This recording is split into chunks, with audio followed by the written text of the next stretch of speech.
The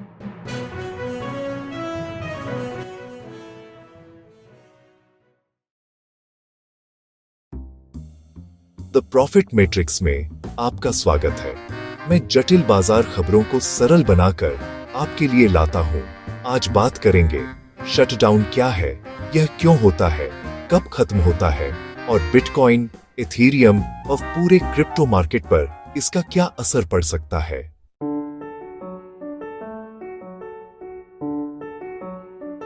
जब US Congress समय पर वार्षिक फंडिंग बिल पास नहीं करती तो सरकारी शटडाउन हो जाता है। फंडिंग रुकने पर कई गैर जरूरी नॉन एसेंशियल फेडरल सेवाएं अस्थायी तौर पर बंद हो जाती हैं। कर्मचारियों को अस्थायी अवकाश फरलो पर भेजा जा सकता है या उन्हें तुरंत वेतन के बिना काम करना पड़ सकता है। जरूरी सेवाएं चलती रहती हैं, जैसे राष्ट्रीय सुरक्षा, air traffic control, social security भुगतान और डाक सेवा। ये क्यों होता है? यूएस बजट पास बड़े एप्रोप्रिएशंस बिलों में बंटा होता है। किसी बिल पर सहमति न बनने पर संबंधित एजेंसियां खर्च नहीं कर पाती। अस्थायी समाधान के रूप में कांग्रेस अक्सर कंटिन्यूइंग रेजोल्यूशन पास करती है, जिससे कुछ समय के लिए पुरानी फंडिंग जारी रहती है। अगर न पूरा बजट पास हो और न अस्थायी बिल, तो शटडाउन शुरू हो जाता है। ध्यान रहे, यह डेप्ट सीलिंग से अलग मुद्दा है। डेप्ट सीलिंग उधार सीमा से जुड़ा है, दिन प्रतिदिन की फंडिंग से नहीं। क्या क्या रुकता है? नेशनल पार्क, म्यूजियम और कई रेगुलेटरी और रिसर्च एजेंसियां। सरकारी आर्थिक डेटा रिलीज में देरी हो सकती है, जैसे जॉब्स रिपोर्ट या महंगाई इन्फ्लेशन डेटा। कुछ रेगुलेटरी मंजूरियां और प्रवर्तन एनफोर्समेंट की गति धीमी हो जाती है। 3 आम रास्ते। अल्पकालिक stop gap funding bill pass होकर सरकार अस्थायी रूप से खुल जाती है। आंशिक डील, जिसमें कुछ विभाग खुलते हैं, कुछ बंद रहते हैं। पूरे साल का बजट डील पास होकर शटडाउन पूरी तरह खत्म हो जाता है। सामान्यतः शटडाउन कुछ दिनों से लेकर कुछ हफ्तों तक चलते हैं। बिना वेतन कर्मचारियों का दबाव, मतदाताओं की नाराजगी और बाजार की अनिश्चितता इसे खत्म करने की दिशा में धकेलते हैं। अंतिम कदम, कांग्रेस बिल पास करती है और राष्ट्रपति हस्ताक्षर करते हैं। सरकार फिर खुलती है और फेडरल कर्मचारियों को बकाया वेतन मिलता है। बाजार पर असर, स्टॉक्स, अनिश्चितता और डेटा देरी के कारण उतार चढ़ाव बढ़ता है। बॉन्ड्स और यूएस डॉलर ग्रोथ और पॉलिसी रिस्क के आकलन से तेज मूव आ सकते हैं। वोलैटिलिटी, मुख्य डेटा रिलीज रुकने पर दृश्यता घटती है तो वोलैटिलिटी बढ़ती दिखती है। क्रिप्टो के लिए सकारात्मक पक्ष, सेफ हेवन नैरेटिव। बिटकॉइन एक गैर सरकारी नॉन सॉवरेन एसेट है। जब राजनीति में गतिरोध होता है और सरकारी प्रक्रियाओं पर भरोसा कम होता है, तो बिटकॉइन का सिस्टम के बाहर नैरेटिव मजबूत होता है। लिक्विडिटी रोटेशन, अगर इक्विटीज डगमगाएं लेकिन रिस्क एपेटाइट बनी रहे, तो कुछ ट्रेडर्स बीटीसी और ईटीएच जैसे बड़े कॉइन्स में शिफ्ट होते हैं। अटेंशन शिफ्ट, जब आर्थिक डेटा हेडलाइंस कम हो जाती है, तो मीडिया और रिटेल का ध्यान क्रिप्टो नैरेटिव्स, ईटीएफ्स और ऑन चेन ट्रेंड्स की तरफ जाता है।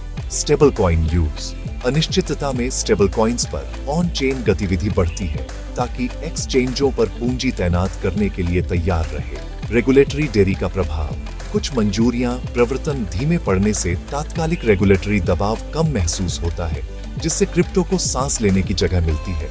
ऐतिहासिक व्यवहार, पिछले शटडाउन के दौरान बिटकॉइन का प्रदर्शन मिला जुला रहा है, लेकिन राजनीतिक अनिश्चितता की स्पाइक्स के वक्त इसने कई बार कुछ रिस्क एसेट्स से बेहतर किया है। ड्राइवर होते हैं नैरेटिव और लिक्विडिटी।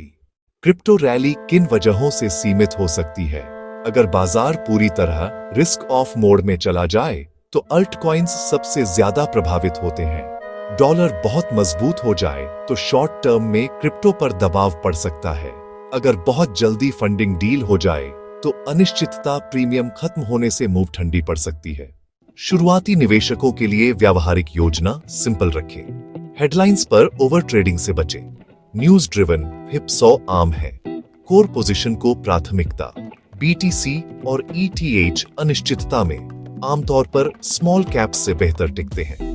पोजीशन साइजिंग, सख्त रिस्क कंट्रोल रखें। किसी एक ट्रेड पर पूंजी का छोटा हिस्सा ही रिस्क करें। डॉलर कॉस्ट एवरेजिंग, डीसीए, अगर आप लॉन्ग टर्म क्रिप्टो थीसिस मानते हैं तो DCA टाइमिंग का तनाव कम करता है।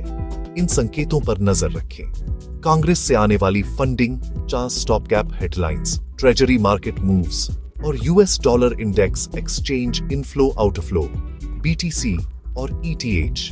बड़े चेन पर स्टेबल कॉइन सप्लाई में बढ़ोतरी। किन खतरों पर सतर्क रहे? लंबा शटडाउन अगर ग्रोथ को नुकसान पहुंचाए तो सभी रिस्क एसेट्स दब सकते हैं। शटडाउन के बाद बड़े रेगुलेटरी एक्शंस वापसी पर किसी भी रैली को उलट सकते हैं। महीने क्वार्टर के अंत में लिक्विडिटी ड्रेन से वोलेटिलिटी तेज हो सकती है।